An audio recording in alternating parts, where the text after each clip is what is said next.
Baik, Bismillahirrahmanirrahim. Assalamualaikum warahmatullahi wabarakatuh. Bagaimana kabarnya anak-anak kelas 11 IPA 2? Semoga sehat selalu dan selalu ada dalam lindungan Allah. Alhamdulillah, pada kesempatan kali ini kita dapat melakukan pembelajaran kembali. Dan marilah kita buka pembelajaran kali ini dengan bacaan Bismillahirrahmanirrahim. Untuk selanjutnya, silakan untuk mengisi absensi pada e-learning. Nah, kemudian Ibu ingin bertanya, apakah kalian masih ingat mengenai materi yang telah disampaikan pada pertemuan sebelumnya? Nah, pada pertemuan sebelumnya, kita telah mempelajari materi mengenai sistem sirkulasi darah. Nah, apakah kalian juga masih ingat apa salah satu fungsi dari sistem peredaran darah? Nah, salah satu fungsi dari sistem peredaran darah adalah untuk mengedarkan zat-zat makanan ke seluruh tubuh kita. Nah, kemudian ketika menonton video ini, apakah kalian sudah sarapan atau sudah makan? Kemudian, makanan apa yang kalian makan? Apakah kalian makan roti, makan nasi, makan gorengan, atau makan yang lainnya?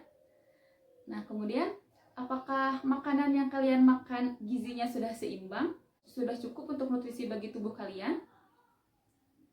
Nah, untuk pertanyaan-pertanyaan tersebut akan terjawab ketika kita mempelajari materi sistem pencernaan. Nah, maka dari itu, untuk pertemuan kali ini kita akan membahas mengenai materi sistem pencernaan. Nah, mempelajari sistem pencernaan ini penting bagi kita agar kita tahu apa saja makanan yang baik untuk kesehatan kita, bagaimana kandungan makanan, gizi yang seimbang untuk tubuh kita, dan agar kita mengetahui mengenai bagaimana proses pencernaan makanan di dalam tubuh kita. Untuk tujuan pembelajaran pada pembelajaran kali ini, yaitu yang pertama, peserta didik diharapkan mampu untuk menganalisis zat-zat makanan bagi tubuh sehari-hari dari berbagai sumber informasi. Kemudian, yang kedua, peserta didik mampu menyusun menu sehat dalam keadaan aktivitas yang normal. Nah, untuk penyampaian materi, silakan disimak dan dipahami. Nah, pada pembelajaran kali ini kita akan membahas mengenai materi sistem pencernaan. Nah, untuk tujuan pembelajaran pada pertemuan kali ini, yang pertama, peserta didik diharapkan mampu untuk menganalisis zat makanan yang diperlukan tubuh manusia sehari-hari dari berbagai sumber informasi. Yang kedua, peserta didik diharapkan mampu untuk menyusun menu makanan seimbang untuk kategori aktivitas yang normal. Nah, selanjutnya, salah satu penunjang untuk keberlangsungan hidup manusia itu adalah energi. Nah, energi ini dapat didapatkan dengan adanya asupan makanan ke dalam tubuh kita. Nah, kemudian makanan tersebut dapat digunakan oleh tubuh setelah diubah menjadi nutrien melalui sistem pencernaan. Nah, sistem pencernaan ini memiliki 3 fungsi utama bagi tubuh. Yang pertama, untuk memecah makanan menjadi molekul yang dapat digunakan oleh tubuh. Yang kedua, untuk menyerap molekul-molekul tersebut ke dalam darah dan darah akan mengedarkannya ke seluruh tubuh. Yang ketiga, untuk mengeluarkan sisa-sisa pencernaan dari tubuh. Kemudian selanjutnya ada makanan bergizi. Nah, makanan yang dikonsumsi manusia ini akan dijadikan sebagai sumber energi. Nah, oleh karena itu, makanan tersebut harus mengandung nutrisi dan gizi. Nah, nutrisi dan gizi ini merupakan suatu zat yang diperlukan oleh tubuh manusia untuk digunakan sebagai sumber energi, untuk mempertahankan kesehatannya, kemudian untuk menunjang pertumbuhannya, dan untuk keberlangsungan fungsi normal dalam organ dan jaringan tubuh manusia itu sendiri. Nah, pola makanan yang bermasalah ini dapat mengakibatkan beberapa penyakit, termasuk penyakit defisiensi atau kekurangan zat gizi tertentu. Nah, untuk mencegah hal itu, kita dianjurkan untuk makan makanan yang bergizi dan bermutu. Yang selanjutnya, nah, untuk makanan bergizi sendiri ya, merupakan makanan yang sangat diperlukan oleh tubuh. Nah, Allah Subhanahu wa taala telah menciptakan manusia dengan sesempurna-sempurnanya. Nah, oleh karena itu diperlukan juga zat yang lengkap untuk dijadikan penyusun bagi tubuh manusia itu sendiri. Nah, zat pelengkap itu ada karbohidrat, ada lemak, protein, vitamin, mineral, dan air. Nah, untuk kriteria makanan bergizi sendiri, itu tidak harus makanan yang mewah dan makanan yang mahal. Nah, tetapi makanan yang bergizi tinggi, kemudian makanan yang higienis. Maksud higienis ini makanan yang diperoleh dengan cara yang sehat, bersih, ya, jadi terbebas dari berbagai penyakit. Kemudian yang ketiga, makanan yang mudah dicerna. Yang keempat, kalorinya cukup bagi tubuh kita. Yang kelima, berasal dari berbagai jenis bahan makanan yang bergizi pula. Kemudian yang keenam, warna, rasa, dan baunya itu membangkitkan kita untuk makan gitu ya. Nah, selanjutnya ada kebutuhan energi dalam jumlah makanan yang dibutuhkan oleh tubuh kita. Nah, jenis kelamin, umur, pekerjaan, berat badan, dan suhu lingkungan ini sangat berpengaruh terhadap jumlah makanan yang dibutuhkan seseorang. Nah, berikut merupakan contoh variasi kebutuhan makan seseorang. Yang pertama, nah, laki-laki lebih membutuhkan makanan yang lebih banyak daripada wanita. Kemudian yang kedua, anak-anak memerlukan protein yang lebih banyak untuk pertumbuhan. Nah, karena anak-anak ini masih sangat pesat pertumbuhannya, maka oleh karena itu protein sangat dibutuhkan sebagai zat pembangun, sebagai untuk mengganti sel-sel yang rusak pada jaringan tubuh anak tersebut. Kemudian yang ketiga, pekerja otot relatif memerlukan karbohidrat yang lebih banyak, sedangkan pekerja otak lebih banyak membutuhkan protein dalam menunya sehari-hari. Jelas karena di sini pekerja otot ini lebih ekstra kerjanya ya, menggunakan fisik. Nah, sedangkan untuk pekerja otak mereka membutuhkan konsentrasi yang sangat tinggi sehingga memerlukan protein yang banyak. Yang selanjutnya, semakin besar perubahan suhu lingkungan dan dengan suhu badan, maka semakin banyak pula yang dibutuhkan. Nah, ini terkait dengan hemostatis kita atau kesetimbangan suhu tubuh dengan lingkungan kita. Seperti itu. Untuk selanjutnya ada zat-zat makanan. Makanan yang diperlukan oleh tubuh kita ini harus dalam jumlah yang tepat dan nutrisi yang seimbang. Kemudian, nah, zat-zat makanan yang dibutuhkan oleh tubuh ini terdiri dari karbohidrat, protein, lemak, vitamin, mineral, dan air. Nah, kekurangan salah satu ataupun lebih zat makanan di atas dalam jangka waktu yang cukup lama ini dapat menyebabkan terjadinya gangguan dalam tubuh. Nah, sebaliknya, jika kelebihan zat makanan juga tidak baik bagi tubuh kita ya. Nah, keadaan tubuh di mana komposisi zat makanan yang tidak seimbang ini disebut sebagai malnutrisi.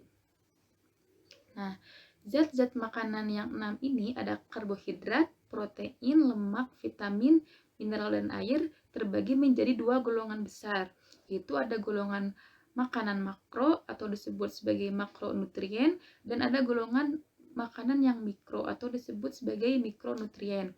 Nah, maksudnya makanan makro atau makronutrien ini merupakan makanan yang dibutuhkan oleh tubuh kita dalam jumlah yang banyak, yaitu makanan yang mengandung karbohidrat, kemudian protein, dan lemak.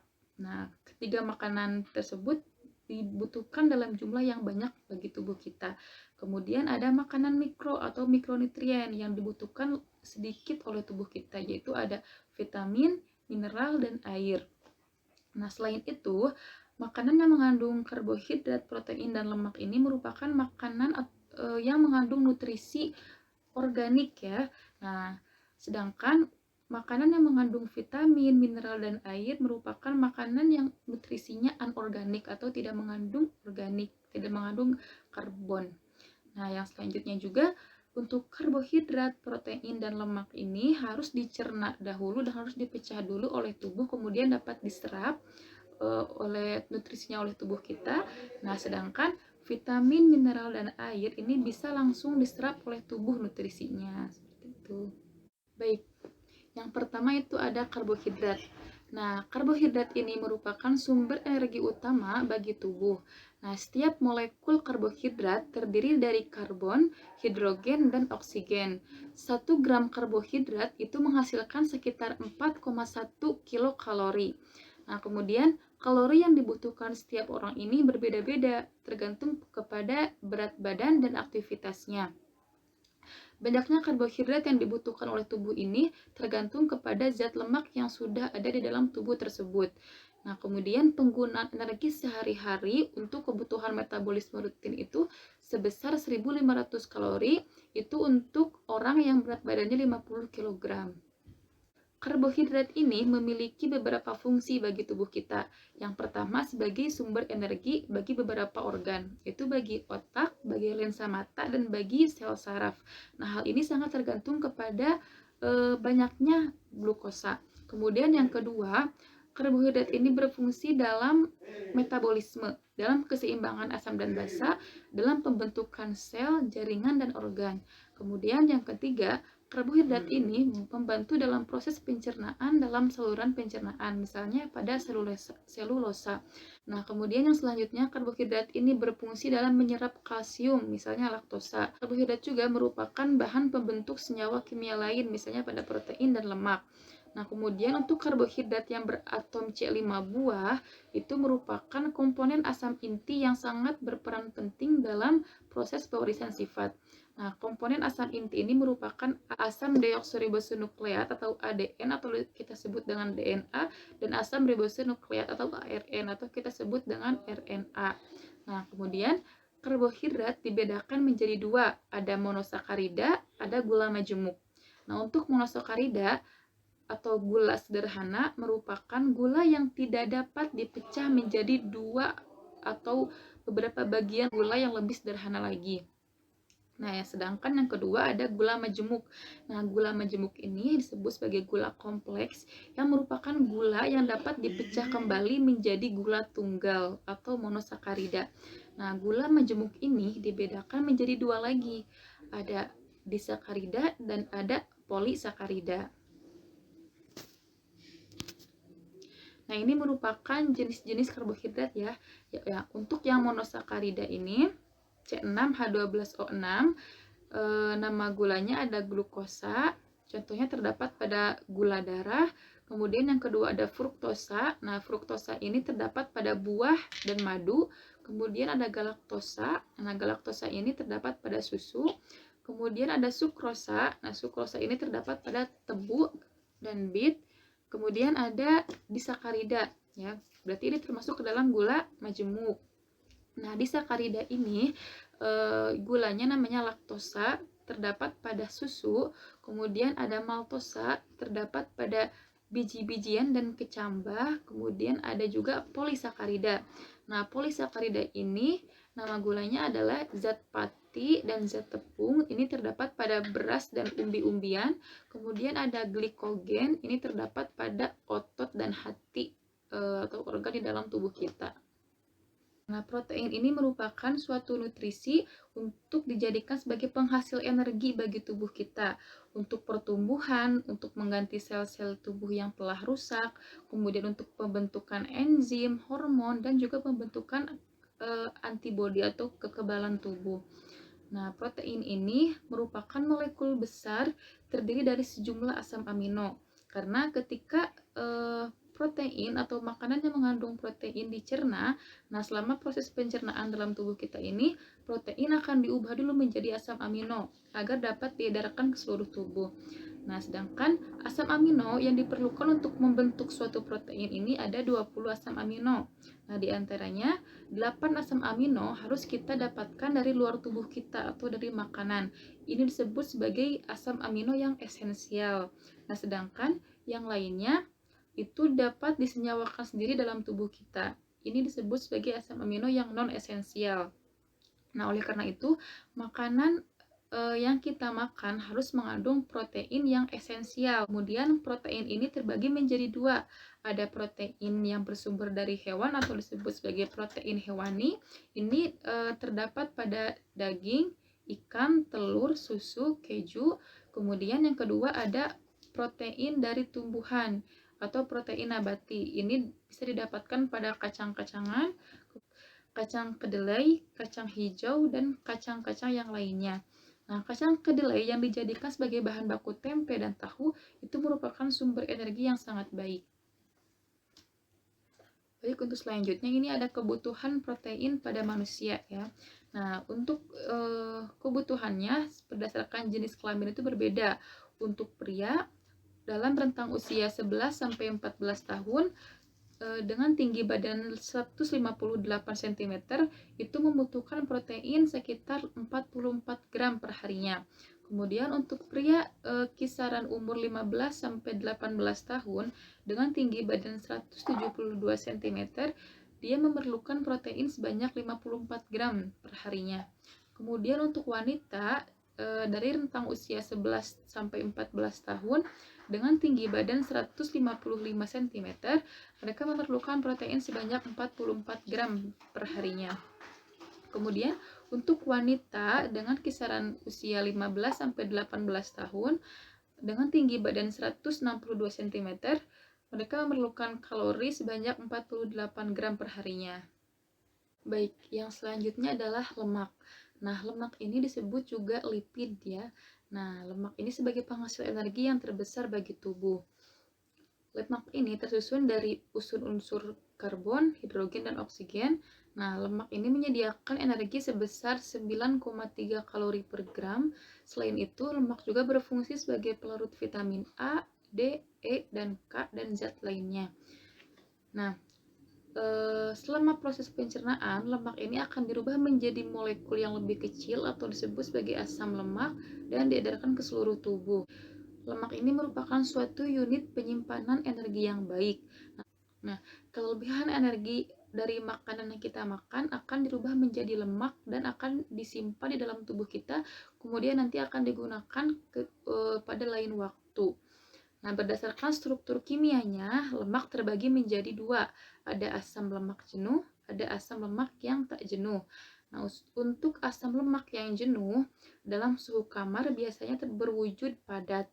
Nah, asam lemak ini banyak terdapat pada lemak hewan, misalnya mentega dan gaji. Nah, asam lemak ini dapat meningkatkan kolesterol yang dapat memberi masalah pada jantung dan peredaran darah. Kemudian yang kedua ada asam lemak tak jenuh. Nah, asam lemak ini banyak terdapat pada lemak nabati dan biasanya berbentuk cair. Kemudian ada 3 jenis asam lemak yang dibutuhkan manusia tetapi tidak terdapat dalam tubuh manusia. Yang artinya itu harus kita perlukan dari luar atau kita makan ya, yaitu ada lemak arachidonat, kemudian ada lemak linoleat, kemudian ada lemak linolenat. Nah, asam lemak esensial ini penting bagi tubuh untuk pertumbuhan, untuk kesehatan saraf, arteri, dan untuk menjaga kulit dari kekeringan.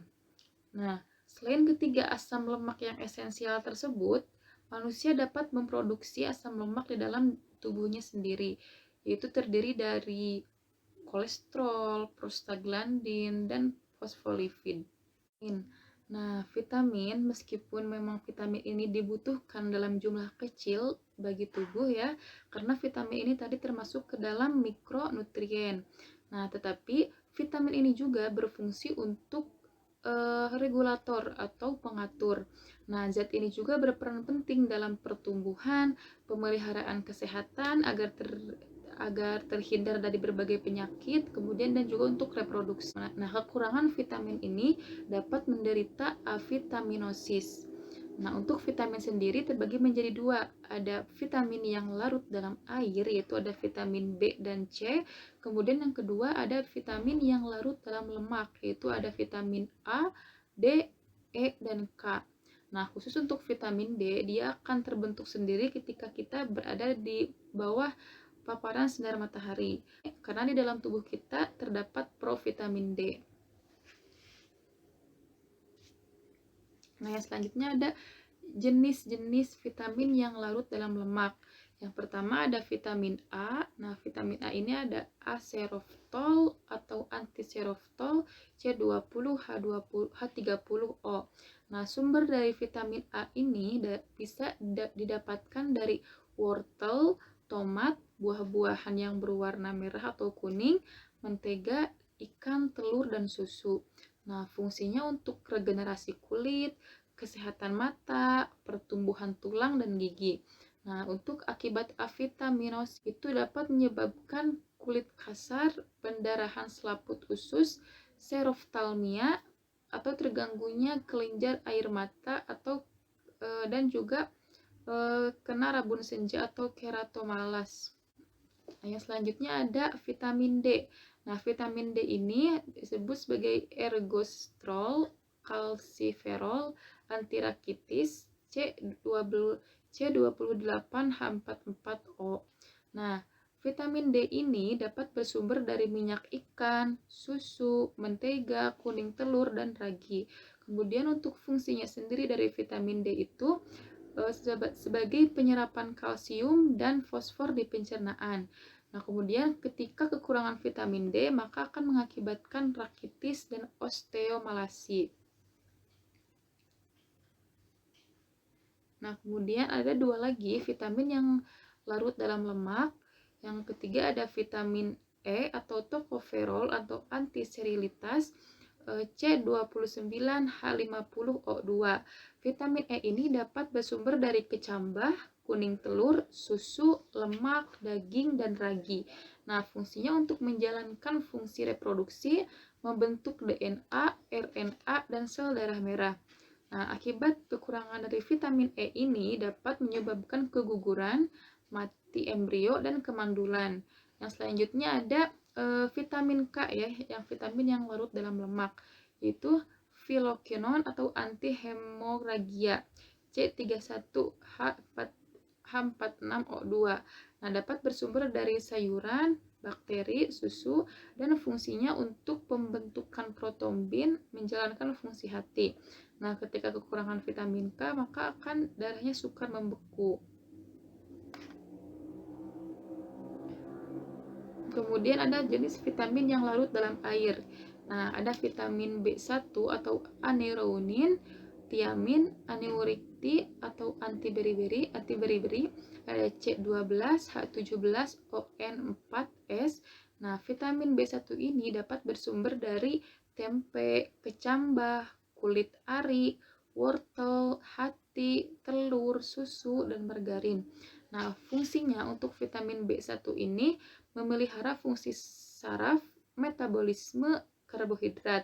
Nah, untuk akibat dari kekurangan vitamin B1 akan menyebabkan penyakit beri-beri, selera makan kurang, dan akan menyebabkan neuritis. Nah, selanjutnya ada vitamin B2, yaitu ada riboflavin dan ada laktoflavin, C17H22O6N4. Nah, vitamin B2 ini dapat bersumber dari sayuran hijau, telur, hati, ginjal, dan otak. Nah, fungsinya untuk memelihara saraf mata, oksidasi. Kemudian akibat kekurangan vitamin B2, maka akan mengakibatkan melosis, katarak kreatis mata, dan peradangan gusi atau peradangan mulut. Yang selanjutnya ada vitamin B6. Nah, vitamin B6 ini ada piridoksin atau C8H12O3N. Ini dapat bersumber dari telur, hati, ikan, daging, dan sayur. Nah, fungsinya untuk metabolisme lemak dan asam amino, dan juga memelihara kulit dan pembuatan darah. Nah, kemudian akibat kekurangannya maka akan menyebabkan kulitnya bersisik, kemudian pellagra, anemia, dan obstipasi. Nah, yang selanjutnya ada vitamin yang larut dalam air, yaitu ada vitamin B7, dapat bersumber dari telur, hati, susu, kedelai, dan ragi. Fungsinya untuk pertumbuhan tubuh, metabolisme karbohidrat, dan akibat kekurangannya akan menyebabkan pellagra, dermatitis, demensia atau cepat lelah dan pelupa. Kemudian ada vitamin B11. Nah, vitamin B11 ini dapat bersumber dari hati, ginjal, sayuran hijau. Nah, fungsinya untuk pembentukan sel-sel dan pembentukan darah. Kemudian akibat avitaminosisnya akan menyebabkan anemia pernisiosa. Yang selanjutnya ada vitamin asam pantotenat. Nah, C9H17O5N. Asam pantotenat ini dapat didapatkan dari hati, daging, ikan, ragi, dan beras. Nah, fungsinya untuk membentuk koenzim A dan sintesis hormon. Kemudian akibat avitaminosisnya akan menyebabkan dermatis. Selanjutnya ada biotin. Nah, biotin ini dapat bersumber dari ragi, beras, sayuran, dan buah-buahan. Fungsinya untuk respirasi aerob dan metabolisme gerak. Kekurangan vitaminnya akan menyebabkan dermatitis. Yang selanjutnya masih ada untuk vitamin yang larut dalam air, yaitu ada B12. Nah, B12 ini dapat didapatkan dari hati ikan susu, fungsinya untuk sintesis asam amino, pembentukan sel darah juga. Nah, ketika kekurangan vitamin B12, maka akan mengakibatkan anemia pernisiosa. Selanjutnya ada vitaminnya para amino atau asam benzoat. Sumbernya ada dari ragi dan dari hati. Fungsinya untuk pertumbuhan rambut dan akibat avitaminosisnya akan rambutnya rontok atau beruban. Nah, untuk yang selanjutnya ada vitamin C atau asam askorbin atau antiskorbut ya, C6H8O6. Ini dapat bersumber dari sayur, buah yang segar, kemudian ada hati dan ada ginjal. Nah, fungsinya untuk memelihara metabolisme lemak, pembentukan jaringan ikat, dan kesehatan gusi. Kemudian untuk akibat avitaminosisnya akan menyebabkan skorbutum, pendarahan kulit, dan kerusakan sendi. Kemudian yang selanjutnya ada mineral. Nah, mineral ini merupakan komponen vital bagi tubuh. Nah, mineral ini penting untuk pembentukan hormon, kemudian tulang, gigi, dan darah. Nah, kekurangan mineral ini dapat mengakibatkan defisiensi. Kemudian ada beberapa jenis mineral, yaitu ada kalsium.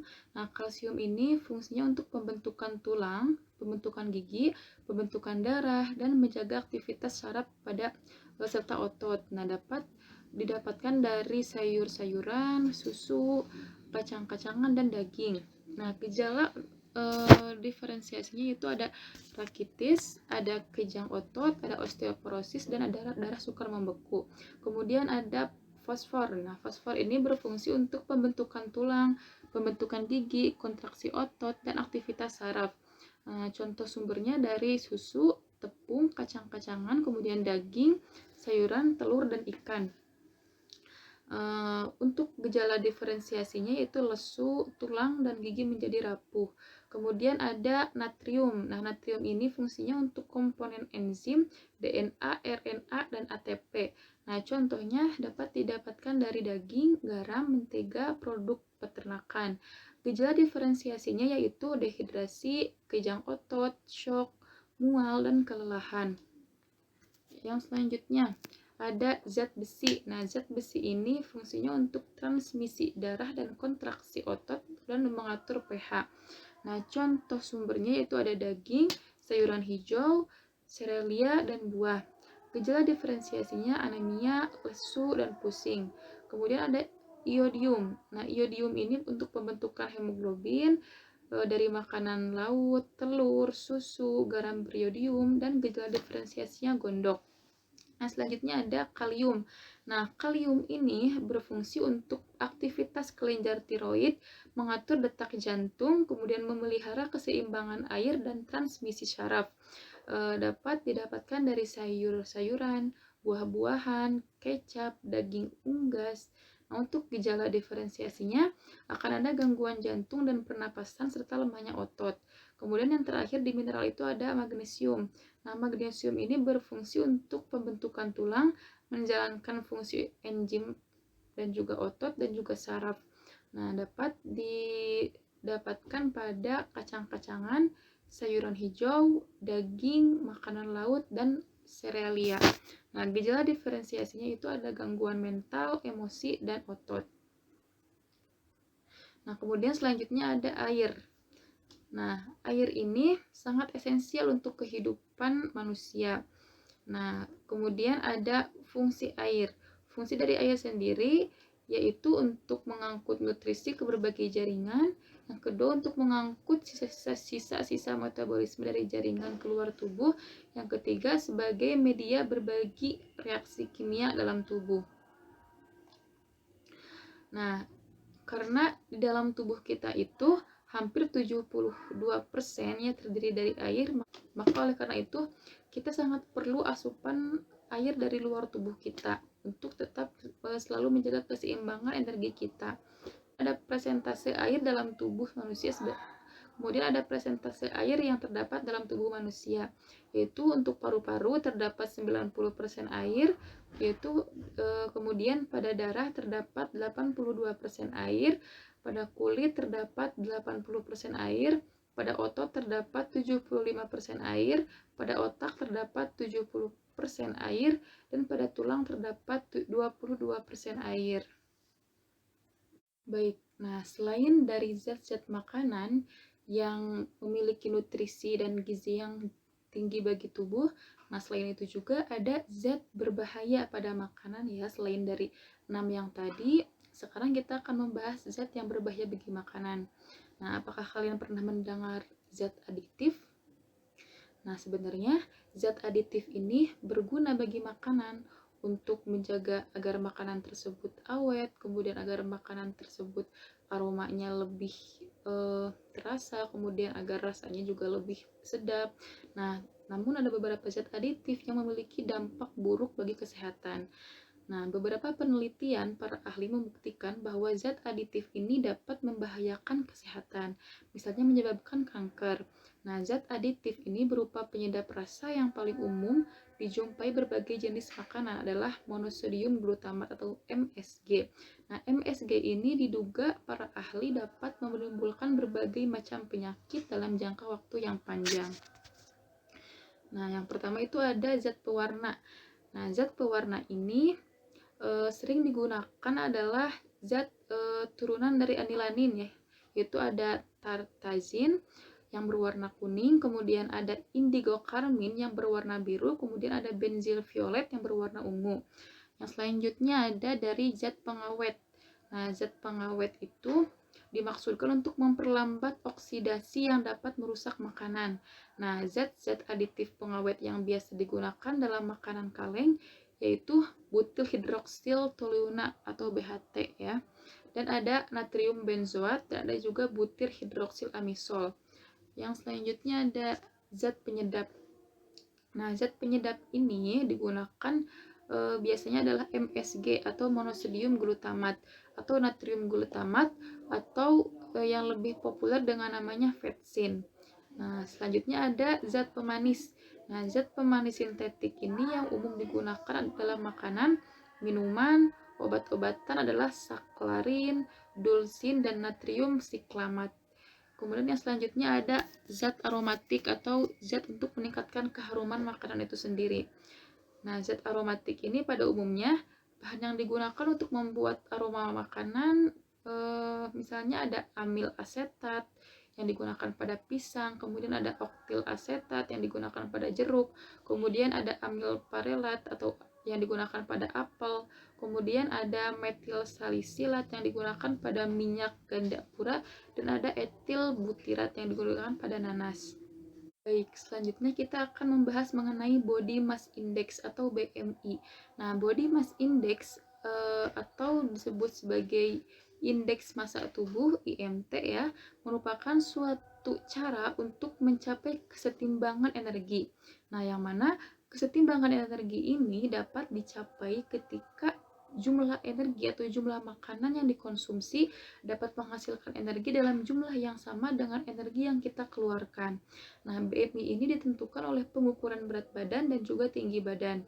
Jadi untuk rumusnya itu BM sama dengan berat badan per tinggi badan dalam ukuran meter. Nah, di sini ada tabel batas ambang BMI di Indonesia ya. Untuk IMT-nya yang kurang dari 17 itu termasuk ke dalam golongan yang kurus dan kategorinya kekurangan berat badan tingkat berat.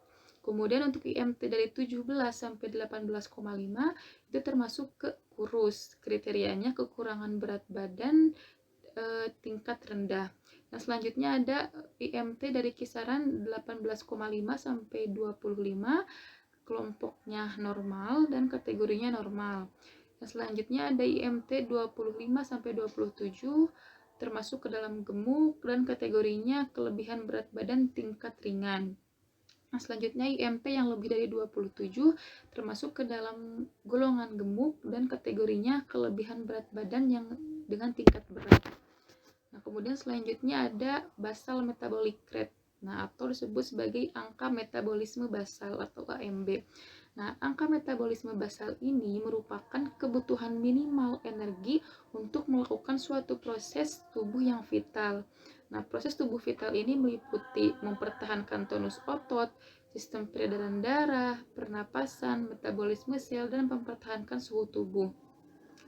Dan BMR juga ini dipengaruhi oleh beberapa faktor. Yang pertama ada jenis kelamin, yang kedua ada umur, yang ketiga ada ukuran tubuh atau berat badan, kemudian yang keempat ada komposisi tubuh, yang kelima ada tingkat kesehatan, yang keenam ada suhu lingkungan, yang ketujuh ada suhu tubuh, yang kedelapan ada aktivitas, yang kesembilan ada sekresi hormon, yang kesepuluh ada status gizi, yang ke-11 ada kebiasaan merokok, yang ke-12 ada keadaan hamil, dan yang ke-13 ada menyusui. Nah, hal-hal ini berpengaruh pada basal metabolic rate-nya seseorang. Nah, untuk menghitung dari BMR itu sendiri ada 4 cara ya. Yang pertama berdasarkan berat badan, yang kedua berdasarkan standar WHO, FAO, dan UNU, yang ketiga berdasarkan rumus Harris-Benedict tahun 1918, yang keempat berdasarkan rumus Harris-Benedict yang telah direvisi oleh Rosa dan Siegel. Nah, yang pertama, berdasarkan berat badan, untuk menghitung BMR ini dibedakan sesuai dengan jenis kelamin. Nah, untuk laki-laki, cara menghitung BMR-nya adalah BMR laki-laki sama dengan berat badan dalam satuan kilogram dikali 1,0 kalori dikali 24 jam. Sedangkan untuk perempuan, cara menghitung BMR-nya, BMR perempuan sama dengan berat badan kilogram dikali 0,9 kalori dikali 24 jam. Nah, kemudian yang selanjutnya berdasarkan standar WHO, FAO, dan UNU. Nah, berdasarkan WHO, FAO, dan UNU, nilai BMR ini bisa didapatkan dengan memperhatikan umur, jenis kelamin, dan juga berat badan atau ukuran tubuh seseorang tersebut. Di sini ada tabel untuk BMR ya, kategori BMR. Nah, kelompok umur dari rentang usia 0 sampai 3 tahun untuk laki-laki itu berat badannya 60,9 min 54, untuk perempuan itu 61 berat badan kilogram, jadi kalori yang dibutuhkan di 51. Nah, di sini ada tabel untuk kecukupan dari BMR setiap orang ya. Nah, untuk kelompok umur 0 sampai 3 itu pada laki-laki yang berat badannya 60,9 itu membutuhkan 54 kalori. Untuk perempuan yang berat badannya 61 itu memerlukan 51 kalori. Dan seterusnya itu ada pada tabel, silakan disimak. Nah, yang selanjutnya berdasarkan rumus Harris-Benedict. Penghitungan BMR dengan menggunakan rumus Harris-Benedict juga dikenal dengan metode REE atau Resting Energy Expenditure. Nah, metode REE ini menghitung jumlah energi untuk proses tubuh vital serta energi untuk aktivitas ringan dan pencernaan. Kemudian REE ini berlaku untuk laki-laki dengan usia lebih dari 10 tahun dan perempuan semua usia. Nah, untuk BMR laki-laki menghitungnya 66,4730 ditambah. Nah, untuk rumus menghitung BMR laki-laki di sini ada rumusnya seperti itu, dan untuk BMR perempuan rumusnya seperti itu.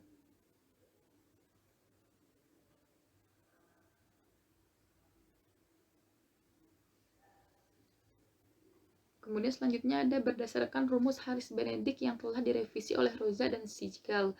Nah, rumus menghitung BMR berdasarkan Harris-Benedict dengan revisi dari Rosa dan Siegel ini adalah sebagai berikut. Jadi untuk menghitung BMR laki-laki adalah 88.362 ditambah 13.000 397 dikali berat badan dalam satuan kilogram, terus ditambah 4.799 dikali tinggi badan dalam ukuran cm, dikurangi 5.677 dikali umur tahun.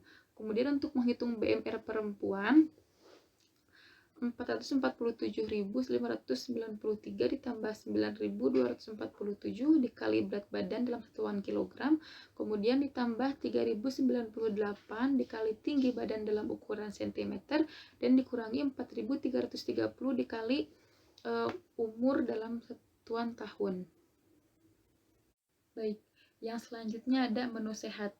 Nah, menu sehat ini merupakan menu makanan yang kaya akan gizi yang dibutuhkan oleh tubuh. Nah, telah kita ketahui bahwa makanan yang bergizi itu adalah makanan yang mengandung karbohidrat, protein, lemak, vitamin, mineral, dan air yang dipadukan dengan seimbang untuk kebutuhan tubuh kita. Nah, menu makanan sehat ini tidak perlu makanan yang mahal ataupun mewah, tetapi makanan yang memiliki sumber energi. Karena manfaat dari menu sehat ini yang pertama itu sebagai sumber energi. Nah, di mana suatu zat makanan yang diperlukan, yang dijadikan tubuh sebagai sumber energi untuk melakukan suatu aktivitas. Nah, zat makanan yang berperan aktif dalam sumber energi ini adalah karbohidrat dan lemak. Kemudian yang kedua ada sebagai pembangun tubuh.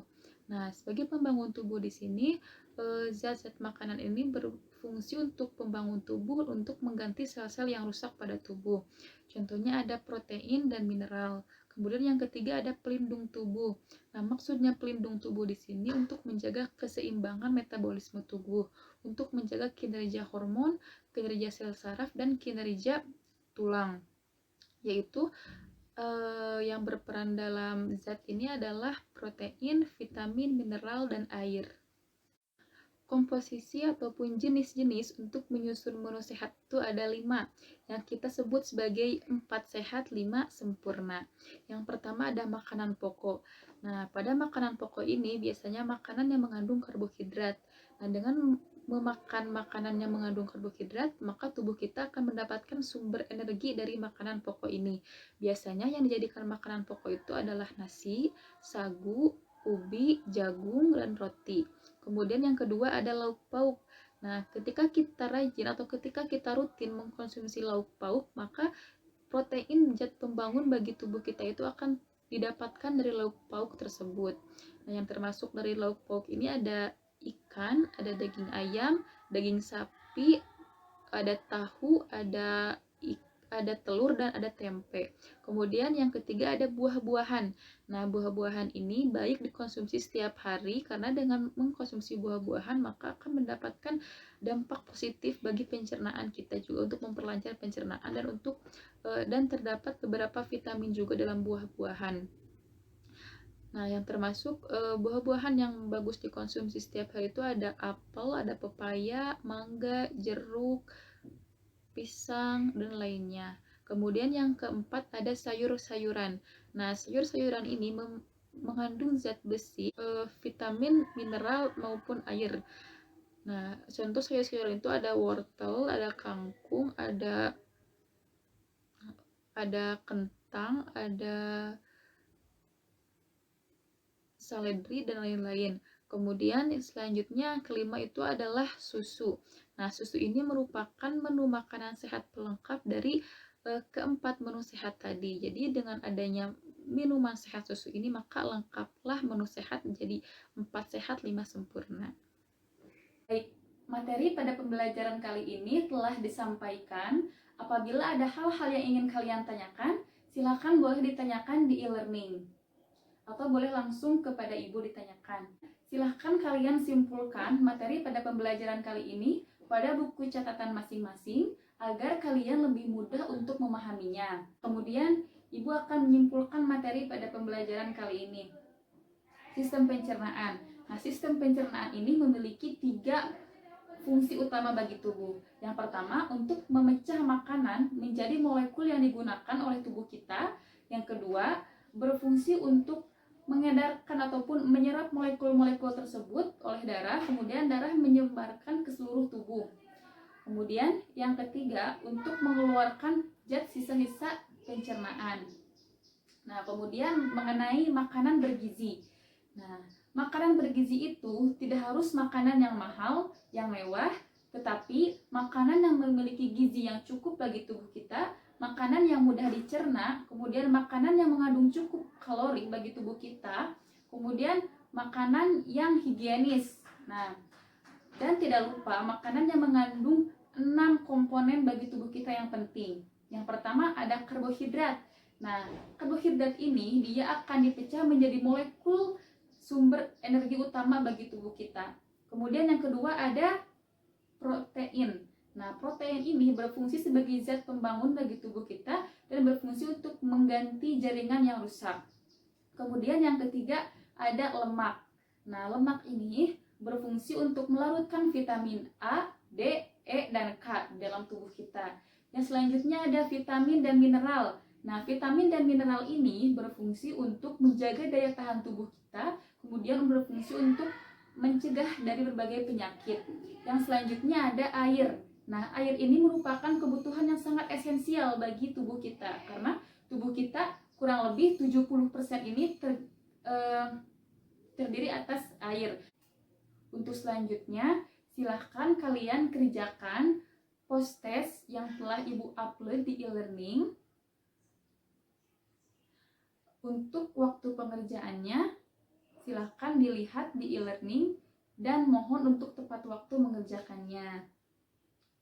Nah, mungkin untuk pertemuan kali ini dicukupkan sekian. Terima kasih atas perhatiannya.